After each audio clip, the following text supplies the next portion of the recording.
अस्सलाम वालेकुम, 9th class. आज हम अपना टॉपिक पढ़ेंगे पाकिस्तान में पाई जाने वाली जंगली हयात। सबसे पहले बच्चे जंगली हयात के बारे में कहते हैं कि बेहतरीन क़यामगाह पाकिस्तान के जो दूसरे मकामात की निस्बत शुमाली इलाका जात में कि पहाड़ी हिस्सों में जंगली हयात की मुख्तलिफ इक़साम पाई जाती हैं। अब सबसे बड़ी बात यह है कि क्यों जो है पहाड़ी इलाकों में जंगली हयात क्यों पाई जाती है। इसलिए पाई जाती है कि ये जो जंगली हयात है वो वहाँ पर रहना पसंद करती है जहाँ इंसानी पहुँच ना हो। यानी यहाँ पर ज़्यादातर हमारी जो जंगली हयात है वो उन जगहों पर पाई जाती है जहाँ पर इंसानी गुजरगाह जो होती है, इंसान की जो पहुँच होती है वो ना हो। इसीलिए हमारे शुमाली इलाका जात में जंगली हयात जो है उनके रहने की बेहतरीन क़यामगाह है। अब कहते हैं कि शुमाली इलाका जात में कौन कौन सी जंगली हयात पाई जाती है। शुमाली इलाका जात में पाई जाने वाली जंगली हयात में सबसे पहले आपके पास आते हैं बच्चे बर्फानी तेंदुए, नंबर 2 काले और भूरे रीछ, नंबर 3 ऊद बुलाव, नंबर 4 स्याह गोश, नंबर 5 मारखोर। मारखोर के बारे में तो आप जानते भी होंगे बेटे, ये पाकिस्तान का कौमी जानवर है। फिर नंबर 6 पे चीते, नंबर 7 पे बुरफानी मुर्गे, नंबर 8 पे मार्को पोलो भेड़े, नंबर 9 पे बिल्लियों की मुख्तलिफ इक़साम पाई जाती है। तो बच्चे ये था हमारा आज का पाकिस्तान में पाई जाने वाली जंगली हयात, यानी जो शुमाली इलाका जात में जो जंगली हयात पाई जाती हैं उनके बारे में था। अब इसी को हम लोग बच्चे करते हैं इंग्लिश में। अच्छा बच्चे आज हम वाइल्ड लाइफ इन पाकिस्तान को एक्सप्लेन करेंगे। पाकिस्तान में कहते हैं different kinds of wild life are found in the mountain range of the northern areas as compare to other parts of Pakistan. कहते हैं कि डिफरेंट मुख्तलिफ किस्म की जो जंगली हयात है वो हमारे शुमाली इलाका जात में पाई जाती है बनस्बत जो दूसरे पाकिस्तान के ममालिक हैं उनके मुकाबले में। कि नॉर्दर्न माउंटेन्स रेंज जो है provides important habitat for wild life. कहते हैं कि जो हमारे शुमाली इलाका जात होते हैं वो जंगली हयात के लिए बेहतरीन क़यामगाह हैं।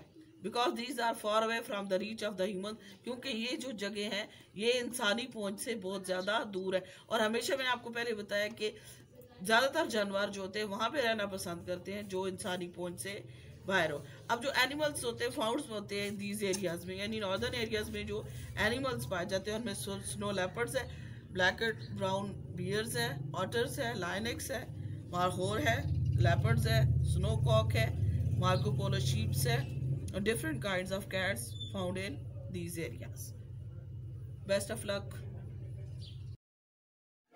बच्चे हम लोगों ने अपने लेक्चर्स में आपको मैंने जंगली हयात जो है वो शुमाली इलाका जात में पाई जाती है उनके बारे में कुछ बताया। तो मैंने कहा इसके साथ आपको ये बताती चलो कि जो जंगली हयात पाई जाती है उनके बारे में थोड़ी सी डिटेल में। सबसे पहले हमारे पास आ जाता है जी बेटा स्नो लेपर्ड्स, यानी जो बर्फानी चीते। बर्फानी चीते बहुत खूबसूरत होते हैं और बहुत मजबूत होते हैं और ये बहुत लंबी छलांग लगाते हैं और तकरीबन ये इनकी जो जंप होती है वो 50 फीट तक होती है। और ये जो है ना ये ज़्यादातर जो बर्फानी चीते हैं ये शाये होते हैं और ज़्यादातर ये आपको बहुत ही स्नो में भी रेयर केसेस में ही नज़र आएंगे क्योंकि ये शाये होते हैं और ये सब के सामने आने से हिचकिचाते हैं। अब आपके पास आ जाते हैं बेटा ब्लैक बियर यानी काला रीछ। काले रीछ के बारे में आपको बताऊं कि बाकी जितने भी रीछ होते हैं उन सब से इसका कद जो होता है वो छोटा होता है। ब्लैक बियर जो होते हैं 2 से 3 फुट बाजुओं से और 4 से 7 फुट लॉन्ग होते हैं अपने नोज टू टेल तक, यानी नाक से लेकर दुम तक इनकी लंबाई जो होती है 4 से 7 फीट होती है। और इसके जो बड़े वाला ब्लैक बियर होता है उसका वेट ज़्यादा से ज़्यादा 900 पाउंड होता है। ओके, थर्ड नंबर पे बच्चे हमारे पास आ जाता है ऑटर्स। ऑटर्स की दुनिया में तकरीबन 13 इक़साम पाई जाती हैं और ऑटर जो है वो thickest animals in the mammals kingdom में, मैमल्स जो होते हैं उन सब में ज़्यादा ये थिकेस्ट यानी भारी होता है। एक और चीज़ बता, ऑटर जो होता है वो बहुत सॉफ्ट और कुडली यानी बहुत नरम होता है, लेकिन ये बहुत ज़्यादा ख़तरनाक हो सकता है। इसलिए जब भी आप ऑटर को देखें तो देखने, चाहे वो आप ज़मीन पे देख रहे हैं या आप ओटर्स को पानी में देख रहे हैं, तो कम अज़ कम उससे 50 फुट का फासला ज़रूर रखें कि ये बहुत ज़्यादा डेंजरस होते हैं और ये किसी वक्त भी नुकसान दे सकते हैं। क्योंकि इनके बेटा इनकी जो टीथ्स होते हैं ये बहुत ज़्यादा सख्त होते हैं, और ये जब वो एक ही दफ़ा जब काटते हैं तो वो इंसान को जगह पे मार देता है। अच्छा, लाइनेक्स के बारे में बेटा आपको बताऊं कि इसकी जो सूंघने की एस होती है वो बहुत तेज़ होती है। ये आपने किसी भी शिकार को तकरीबन 250 फीट के फासले से ही सूंघ लेता है। और जो लाइनेक्स के बारे में ये है कि ये मीट ईटर है, यानी गोश्त खोर है। और ज़्यादातर ये छोटे जो जानवर होते हैं जैसे मैमल्स हो गए, स्नो शूज़ हो गए, हेयर्स, माइस और स्क्विरल्स वगैरह को ये खाता है, और उनके साथ ये बर्ड्स वगैरह को भी शौक से खाता है। जबकि बड़े जो लाइनेक्स होते हैं वो बड़े एनिमल्स को खाते हैं, जैसे कि हिरन होता है। बच्चे, अब हम बात करेंगे मारखोर के बारे में। जैसे कि आप तस्वीर में देख रहे हैं बेटा, मारखोर पाकिस्तान का कौमी जानवर है, और इसकी स्पेशलिटी जो इसकी जो है वो उसकी खसूसियत सबसे है उसके सींग है। तो इसके सींग के बारे में ये है कि जो मेल होते हैं उनके सींग जो होते हैं वो 63 इंच तक यानी 63 इंच तक लंबे होते हैं, जबकि जो फीमेल्स होती हैं उनके 10 इंच तक लंबे होते हैं।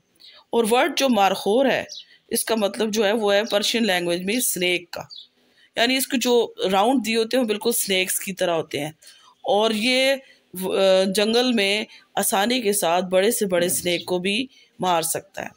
लेकिन बदकिस्मती अब ये है कि बेटा कि पूरी दुनिया में बचे कि मारखोर जो है उसकी जो नस्ल है वो बहुत ज़्यादा नायाब हो रही है, और पूरी दुनिया में तकरीबन ये मारखोर जो है उसकी जो नस्ल है वो बहुत ज़्यादा नायाब हो रही है, और पूरी दुनिया में तकरीबन ये मारखोर जो है। अब है चीतों के बारे में यह है कि ये भी बिल्लियों की नस्ल से ताल्लुक़ रखते हैं, और जो चीते होते हैं इनकी उम्र जो होती है 12 से 17 साल तक होती है, यानी 12 ईयर से 17 ईयर्स तक जंगल में ज़िंदा रह सकते हैं। और इनकी ये बात एक सबसे बड़ी ख़ास ये है ना कि ये बर्फान जो चीते होते हैं ये हमेशा रात के वक्त शिकार करते हैं। अच्छा जी, अब बारी आ जाती है स्नो कॉक्स की।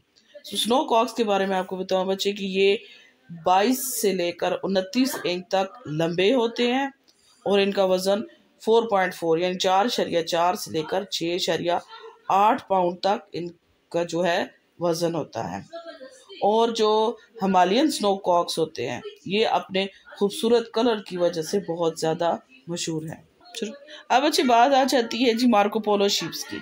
मार्को पोलो शीप्स के बारे में बताऊं कि मार्को पोलो शीप जो होती हैं वो Pamir mountains regions, Pakistan, border Afghanistan, Kyrgyzstan, Tajikistan और चाइना में पाए जाते हैं। इसके अलावा मार्को पोलो शीप्स के बारे में आपको बताते चलूँ कि वो अपने बड़े सींगों की वजह से मशहूर होती है, और उनकी पैदाइश के 15 और 20 दिन के बाद उनके जो सींग होते हैं वो बढ़ना शुरू कर देते हैं। और मार्को पोलो जो शीप्स होती हैं इनके जो 2 फीट इनकी लेंथ होती है उसकी सींगों की, और 60 पाउंड ऑफ वेट होता है। अब लास्ट में रह गया हमारे पास है जी बिल्लियों के बारे में कि पाकिस्तान में बिल्लियों की मुख्तलिफ इकसाम पाई जाती हैं, और ये बिल्लियाँ जो है अपने फ़र की वजह से और अपने खूबसूरत डिज़ाइनों की वजह से बहुत ज़्यादा सराही जाती हैं।